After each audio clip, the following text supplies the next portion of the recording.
about what's going to happen when we do the jury view. So anything from the state before we start? No, Judge. Defense? No, Judge. All right, go ahead.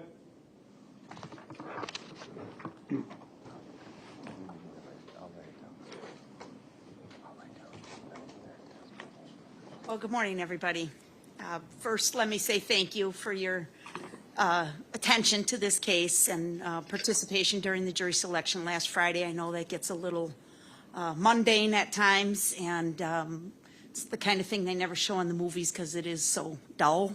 No offense, Judge Ramirez, but we appreciate you participating and giving some honest answers to us. And more importantly, going forward, we thank you for your dedication to this trial over the next 2 weeks. We realize fully that, you know, this takes a lot out of your personal lives, your professional lives, and we appreciate that. So what I'm about to tell you is an opening statement, which is really a framework for you just to understand the evidence.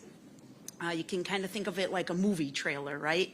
I'm certainly not going to detail for you every little aspect of this case, but I'm going to kind of give you a general sense of what you can expect to see, right, in the coming days of this trial.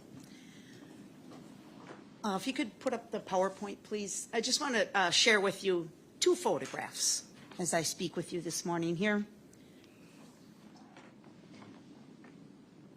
So, ladies and gentlemen, this is Stephanie Pavlons. She is the person who is the subject of this homicide trial. She's a person you will not hear from directly in this case. This is Stephanie as she was enjoying life one day. The next photograph, please. This also is Stephanie Pavlons. And this is what the case centers on, right? How did she end up dead in the woods in the town of Delafield in 2022? That's what the case is about. How did she get like this? You're going to hear a lot of testimony, ladies and gentlemen, and the first thing I'm going to ask you to do is be patient, right? This is a pretty complex case. It's not as if I can put one witness on the stand and have him or her explain the whole thing to you and we can be done in a day, right? You can realize if we're telling you this is going to take 2 weeks, you're going to have to be a little bit patient. You're given the opportunity to take notes. If that's something you're comfortable with, I would encourage you to take notes because there's a lot. There's a lot to keep track of. Maybe you're one of these guys that can just see it and hear it once and you're good. That's fine too. But the evidence that we're going to present to you through the course of these next 2 weeks is a culmination of a lengthy investigation, okay? You're going to hear that the Stephanie sadly was discovered by a construction crew who was out working in the area on the date of September 9, 2022. And you will hear that the reason they discovered her body is because there was an overwhelming odor as they were out working in the area. And that's what drew their attention to the woods and made them go into the woods to explore. And of course, made this horrible discovery. When investigators were first at the scene, along with the medical examiner and members of her staff, they could not even tell the gender of this person because the body had been so grossly decomposed over time. Judge Ramirez had warned you on Friday, some of these details are going to be a little bit gruesome, and we do apologize for that, but it's really important for you to know. The condition of the body when they found it was decomposed largely by insect infestation, maggots, so that her entire neck and face area was pretty much gone. There's no soft tissue. And I don't mean to sound flip, but her appearance was kind of similar to one of the Halloween skeletons you would see in your neighbor's yard this time of year, because there was no flesh, no soft tissue remaining. Stephanie Pavlons was 44 years old when she died. And you were going to hear a little bit of background about Stephanie, who she was. It's our understanding she grew up in Delafield. Her parents, Richard and Georgianne, longtime residents. I think they said they lived in their house more than 50 years in the city of Delafield.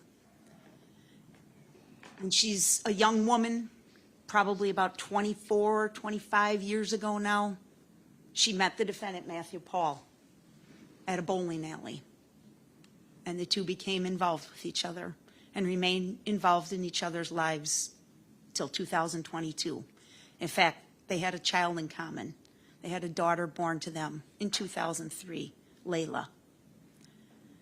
They had never married. Their relationship is described by friends and family as on again, off again.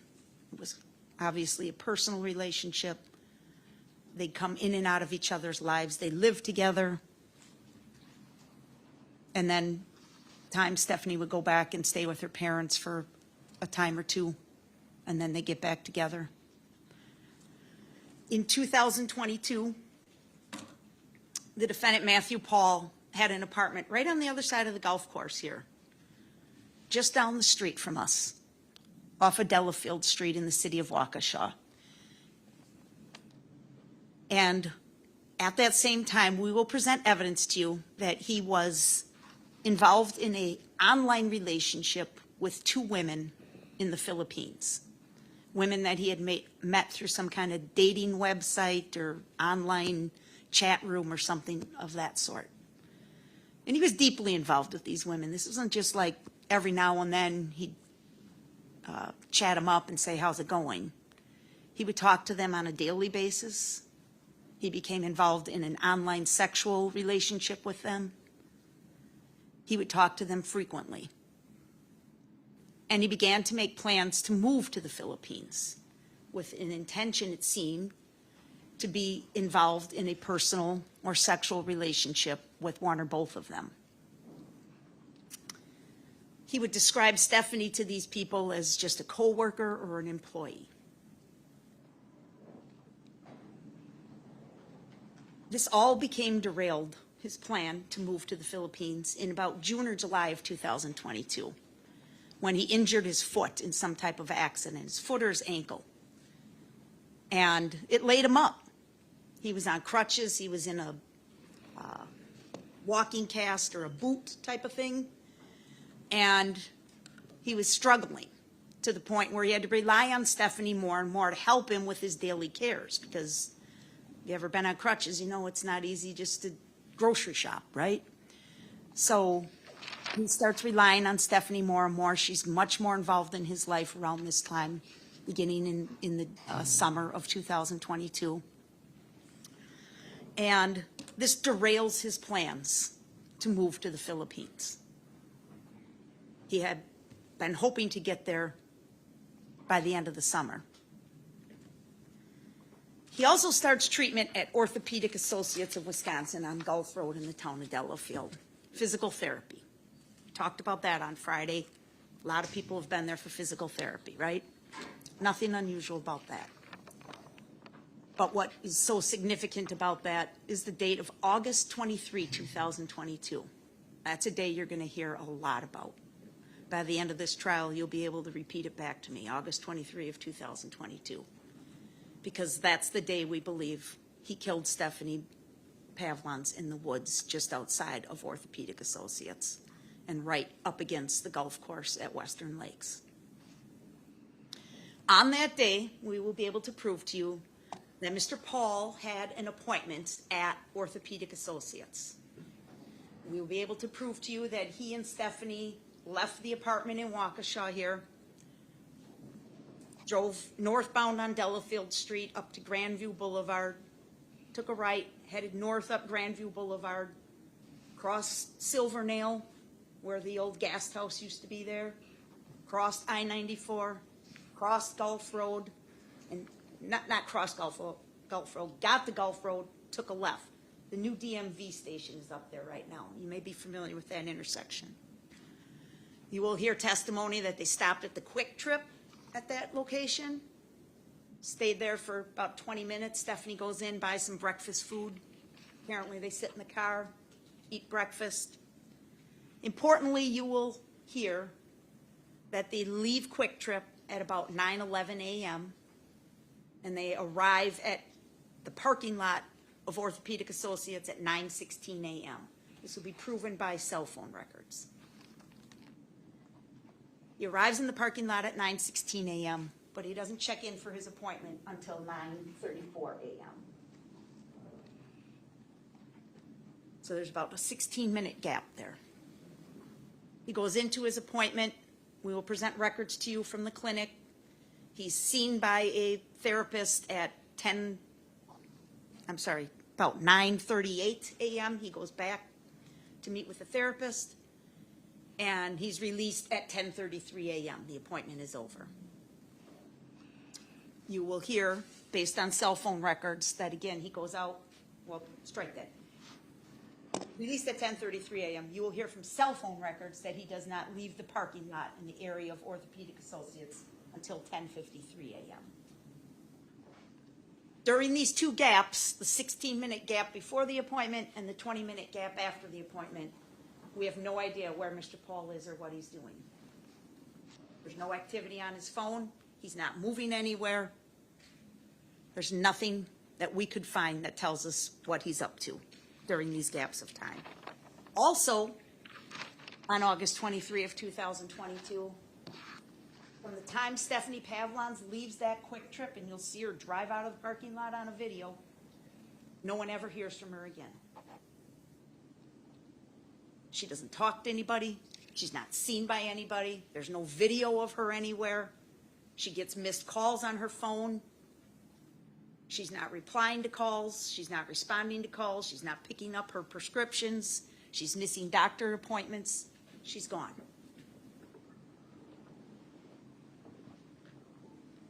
On September 9th of 2022 is the day the body is discovered. I just told you that.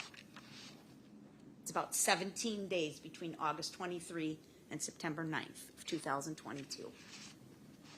Well, what's Mr. Pahl doing during this time?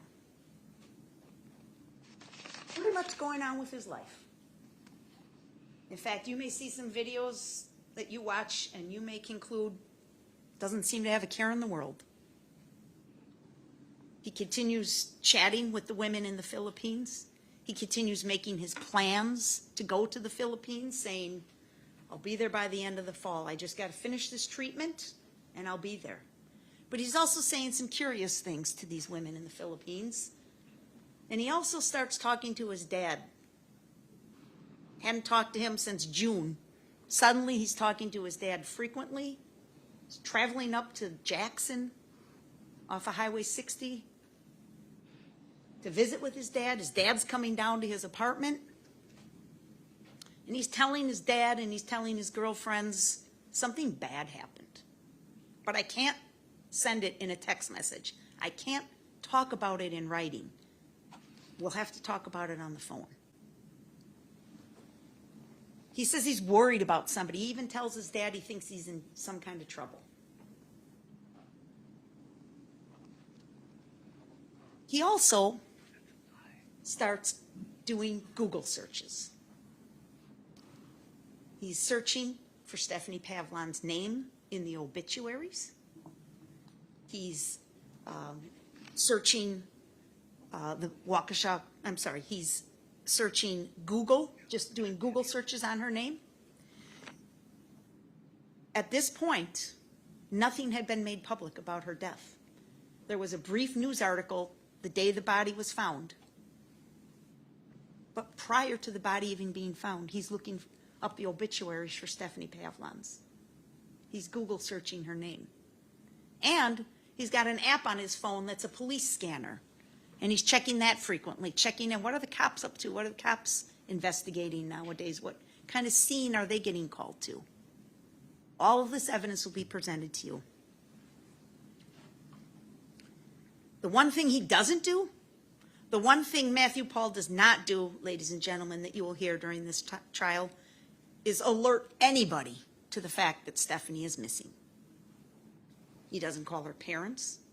He doesn't call the police. He doesn't ask the neighbors. He doesn't even call their own daughter.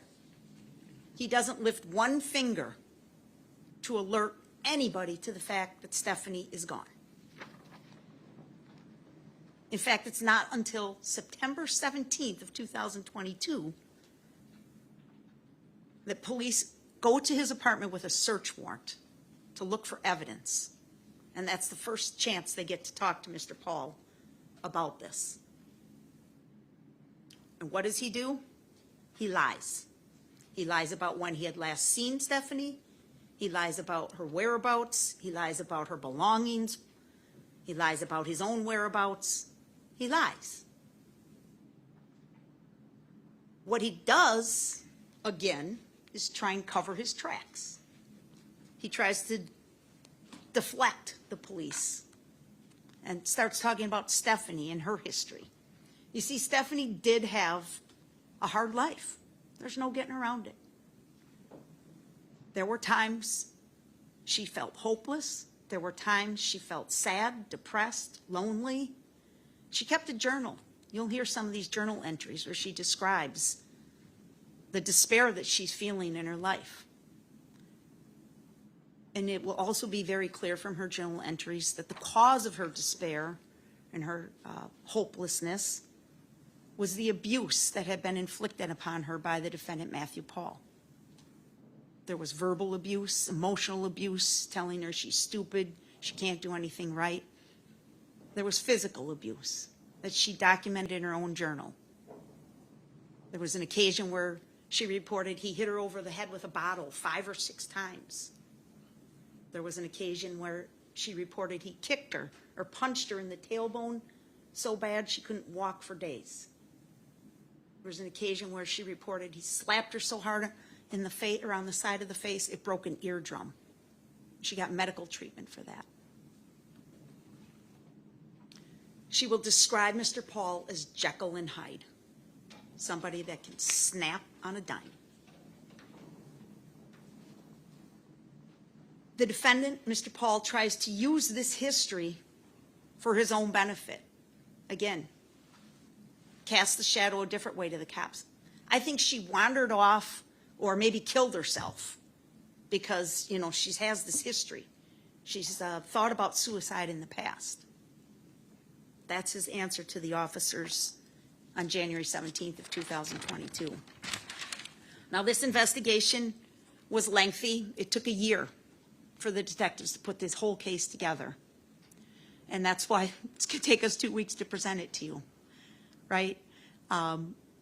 The officers executed search warrants. They collected evidence. They interviewed witnesses. They subpoenaed or got warrants for all kinds of records, cell phone records, bank records, medical records, email records, messaging app records, video surveillance, anything they could to kind of document this, they did it.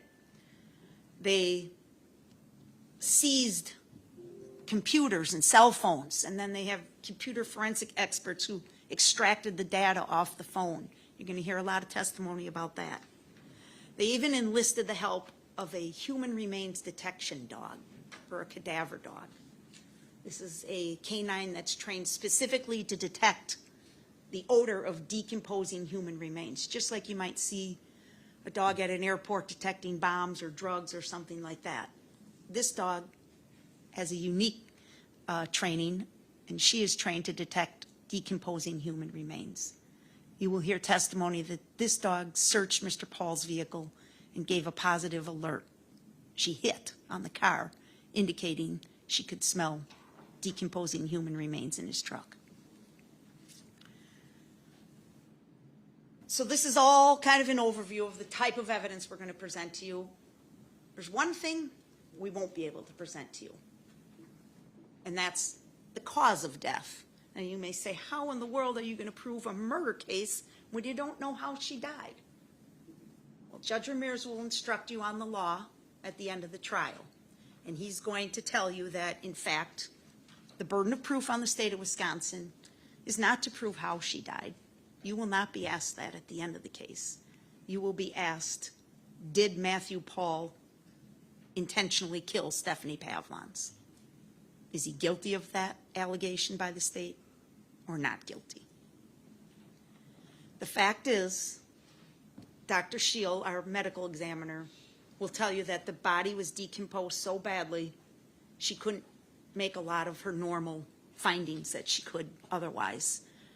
There was, most of the major organs were missing,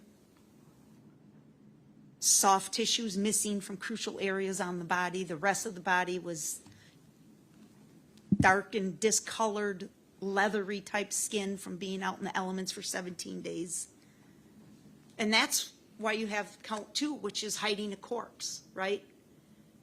Because we believe the evidence will show you that this was all at the hands of Matthew Pahl. He purposely left her in the woods in a spot where she wouldn't be found for 17 days to his advantage. Now the medical examiner can't even tell us what caused her death. That's why there's a law that prohibits people from hiding a corpse. We believe there's going to be a lot of evidence of him covering his tracks. He tells one of the girlfriends in the Philippines he's going to be ready when the cops come. He deletes text messages. He does all kinds of things to cover up. So,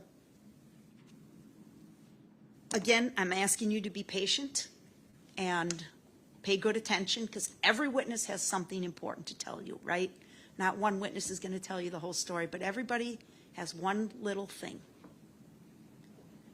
And we believe that at the end, when we have presented our entire case to you, you will be convinced that Matthew Pahl is guilty of these charges we've levied against him. One of the most compelling pieces of evidence we will present to you is a timeline of his activities to the best of our ability to piece it together between August 23 and September 9 of 2022. And you're going to see from that timeline that we have painted him into such a very small corner. The only reasonable conclusion you can reach is that he's guilty of killing Stephanie Pavlons in an intentional act. Thank you. Thank you. Mr. Wolf? Yes, Your Honor. Oh, okay, go ahead.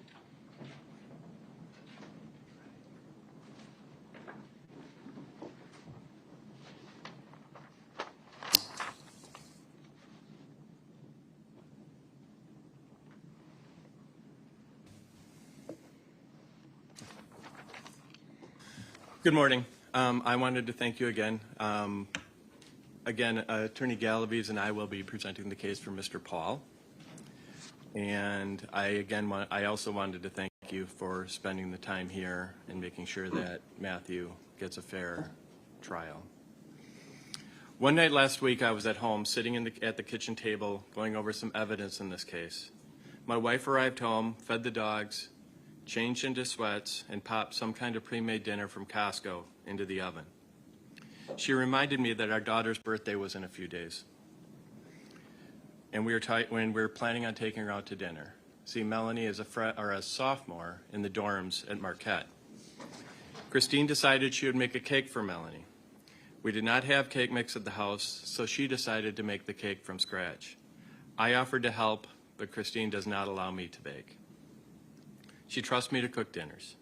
In fact, I actually do most of the cooking for the family, but she does not trust me to bake.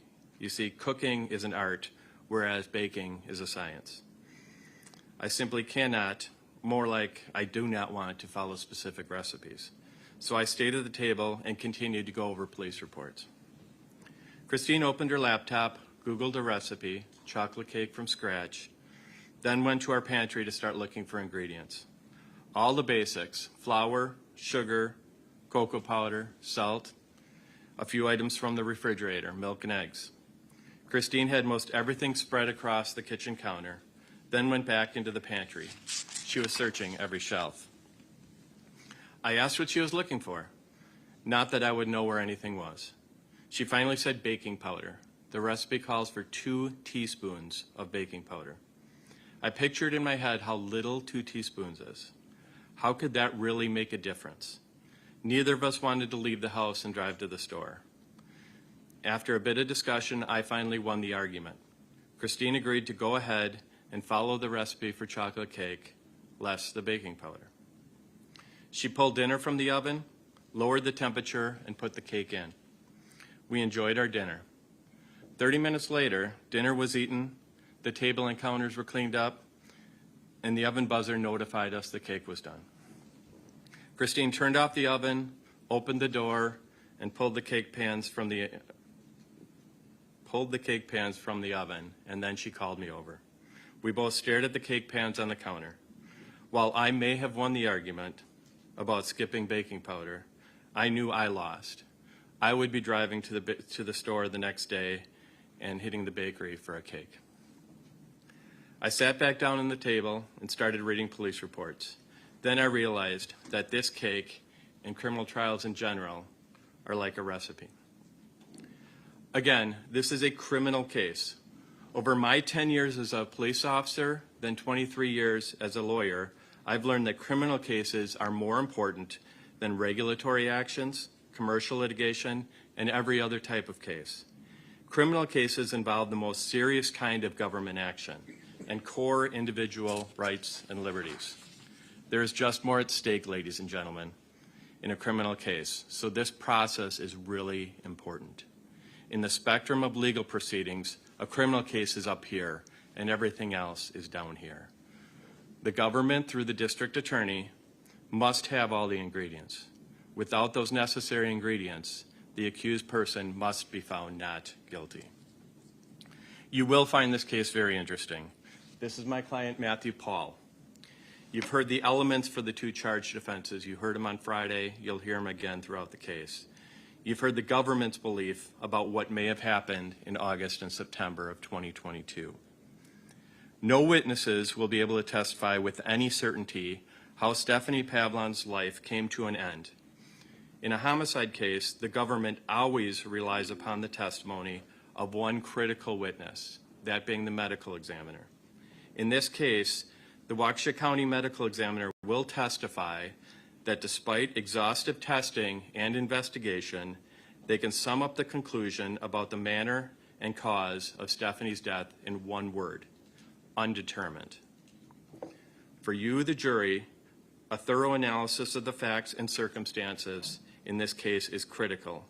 For you to find Matthew guilty, you must find that the elements of the offenses have been proven by the government, and proven by the government beyond a reasonable doubt. I cannot be sure how each witness will testify, nor do I know how the judge may rule on any objections. What do we know for sure? We know Matthew Pahl and Stephanie Pavlons had been in some type of relationship for well over 23 years. They have an adult daughter together. We know Matthew and Stephanie were never married. They had an on-again, off-again relationship. Stephanie spent periods of time with Matthew, then spent extended periods of time with her at her parents' house in Delafield. We know throughout 2001 and 2002, Matthew had been communicating regularly with at least two girls in the Philippines. Stephanie was not only aware of this, but she also communicated with at least one of them. We know also that Matthew and Stephanie had medical issues and were taking prescription medication. We know Stephanie had a history of mental health issues. We know in the summer of 2022, May 23rd, Matthew broke his foot and needed to go through months of physical therapy. We also know Stephanie stayed at Matthew's apartment the night of August 22nd, 2022. And the next morning they left the apartment building and drove to Orthopedic Associates in the town of Delafield. They stopped at Quick Trip, as the state indicated. Matt attended his regular scheduled therapy appointment, then drove directly back to his apartment. Stephanie was no longer with him. We know that on September 9th, 2022, some workers were placing no trespassing signs along a small wooded area east of Orthopedic Associates and located Stephanie Pavlons' body. Finally, we know the Waukesha medical examiner cannot determine the cause or manner of death. You also heard from the state that Matthew did not report Stephanie missing to the police, but neither did anyone else. Not her daughter Layla, and not her parents. When you see certain evidence and hear certain testimony, you may not like Matthew Pahl, but you don't have to like him. This isn't a popularity contest. This is a criminal trial, and what you as a jury have to do is examine the evidence, listen carefully to the testimony, and make sure the elements of the charged offense have been met. If not, then you must find Matthew not guilty. The investigation into Stephanie's death involved the Waukesha County Sheriff's Department, the Racine County Sheriff's Department, several area police departments, the Waukesha County Medical Examiner, and the State Crime Lab, among others. Well over 12 search warrants, at least 10 subpoenas, citizen interviews, countless hours scouring electronic media. Again, this was a very, very thorough investigation. There are a couple questions I want you to ask yourself when the government presents its case. Ask, how did Stephanie get from the front seat of Matt's truck to the small wooded area where she was found? Keep in mind, her body was found in a wooded area that is bound by a heavily traveled frontage road and interstate, a very busy health center, a golf course, and homes. Ask, if Matt carried Stephanie into that wooded area, when would he have done that? Keep in mind, the government has hundreds of hours of camera footage and cell phone mapping. Keep in mind, Matt was still dealing with a broken foot. Finally, ask, what proof does the government have that Stephanie was even killed by another person? It could have been suicide, it could have been medical issues, it could have been anything.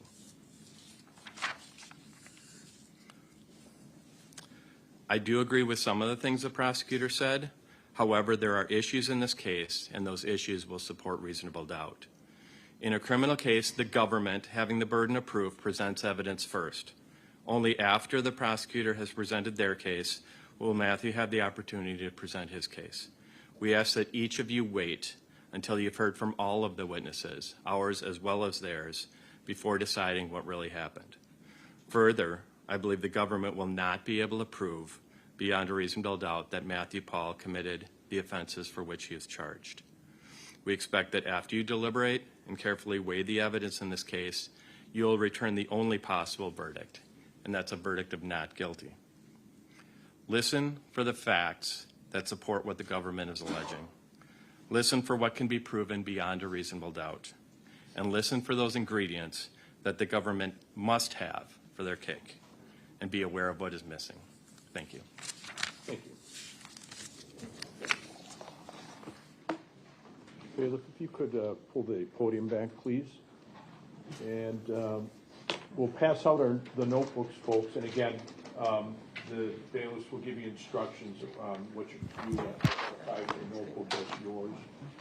And then once everybody gets their notebook, you can bring your first witness and then have him or her ready to testify. Okay.